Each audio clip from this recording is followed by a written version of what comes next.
Kami na yung sa Uniwide. Papauwi na kami noon papauwi na kami. Sabi ko, uuwi na tayo.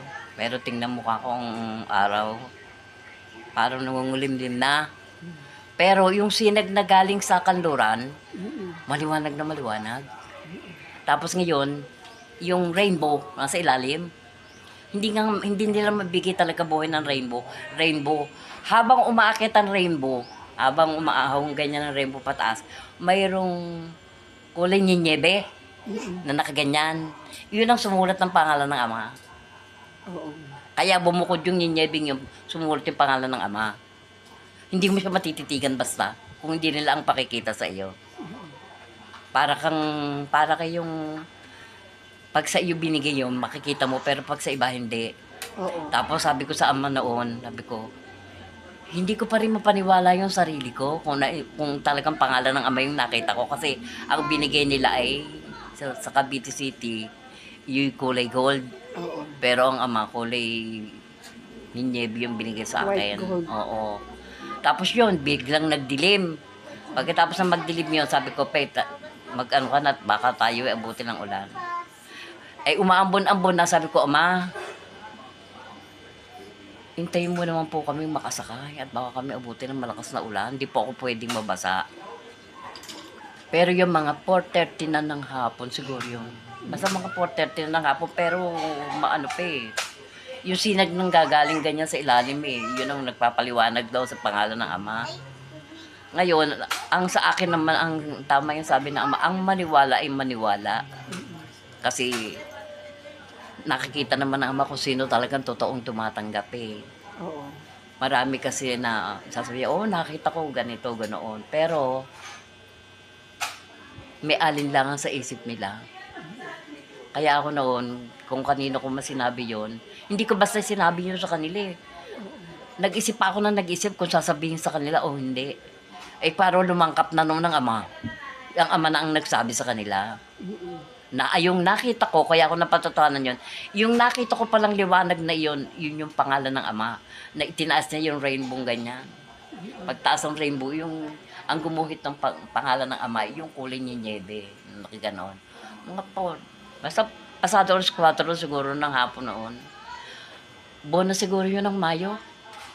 Naulan-ulan ang hiwagang pinakita sa amin ng Ama, pinasakay niya nga kami. Nang makasakay kami, pagkababa namin, talagang bumuhos na ang ulan do. Sa talyer, sa litran yun. Kay Crisanto. Yun ang patotoo ng Ama roon sa akin. Ngayon, ang maniwala, maniwala. Kasi ang Ama naman ang nagsasabi na maniwala, maniwala. Ang umayaw, si Ama lang nakakaalam. Miski hanggang ngayon, pag ako'y nagpapayag, ang sinasabi ko talaga, ang pangalan ng Amang yan na pinagkaloob sa atin ay isang mabigat na pagsubok. Kasi ang maniniwala lang sa Kanya ay yung tumatanggap na merong Diyos. Yung merong Diyos talaga, ito na, pinagkaloob na, bumalik na ang banal na Espiritu. Ang Espiritu ay salita na siya magpapatotoo. Ngayon, yung salitang yun ay kailangan nating pagtibayin na ang salitang binibigay sa atin ng Ama. Pang spiritual, hindi pang physical, nung pang material, yung tawag doon. Ganun lang yun. Tsaka yung mga patotoo sa atin, di ba? Hindi mo na nakikita yung mga patotoo sa atin na tayo lang pala binigyan. Alam mo nung tanungin ko ang Ama noon, miski sinong makausap kong mga ano patotoo sa'yo ng Ama. Maski nga si Brother Mateo ng San Jose, hindi niya mapatotohanan yan wala kasing, kaya hindi sila maniwala na mayroong ganyang nangyayari sa atin na pinatigil niya ang ulan, pinatigil niya ang hangin, bumabagyo. Lahat ng yan ay patotoo ng Diyos. Pero ako, kapag base sa akin patotoo, talagang totoo, naniniwala ako talaga.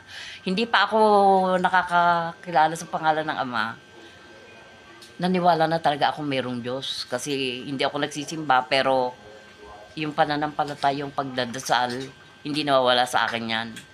Itinuro sa akin yan ng nanay ng nanay. Tinuro sa pagdating alas 6, tatawagin na kami yan, bulag yun. Tatawagin na kami. Luhod na kayo. Luhod na kami. Ang ginagamit pa niya ng dasal Latin. yung Saint Pecado Consumida, yung mga ganoon. Parang nalimutan ko na kasi yung mga Latin na nasabi ng lola, meron siyang gintong aklat. Opo. Pero yung gintong aklat na yun may susi.